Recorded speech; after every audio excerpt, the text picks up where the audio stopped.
Hello my mini family, আজকে আমি তোমাদের জন্য বানাবো চিজ পনির পরাঠা। এটা কিন্তু একটা রিকোয়েস্টেড ভিডিও। দেখো, প্রথমে আমি আলু আর পনিরটাকে ভালো করে গ্রেট করে নিলাম। এবার কিছু গুঁড়ো মশলা দিয়ে দিলাম, যেমন দিয়ে দিলাম লঙ্কা গুঁড়ো, জিরে গুঁড়ো, ধনে গুঁড়ো, ভাজা মশলা, চাট মশলা, চিলি ফ্লেক্স, নুন, চিনি, তেল। তারপরে আমি চিজ দিয়ে ভালো করে এটা একটা ম্যারিনেট করে নেব। ম্যারিনেট করা হয়ে গেলে সবার লাস্টে আমি অ্যাড করে দিলাম পেঁয়াজ কুচি করার পর এখানে দেখো ময়দাটাকে আমি আগে থেকেই মেখে রেখেছি। এবার ময়দাটা হাত দিয়ে আমি একটুখানি বেলে নেব সামান্য তেল দিয়ে।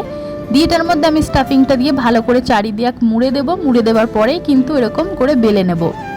আমি এখানে উনুনটা আগে থেকে জ্বালিয়ে নিয়ে চাটুটা বসিয়ে দিয়েছিলাম যাতে গরম হয়ে যায়। এবার উল্টে পাল্টে ভালো করে এরকম চারিদিক শিখে নিয়ে ওপর থেকে তেল দিয়ে দিলাম। তেল দেওয়ার পরেই কিন্তু তৈরি হয়ে যাবে চিজ পনির পরাঠা। নেক্সট মিনি কিচেনে তোমরা কিসের রেসিপি দেখতে চাও অবশ্যই কমেন্ট করে জানাও। ভিডিওটা ভালো লাগলে লাইক করো আর সাবস্ক্রাইব করে পাশে থেকো। বাই।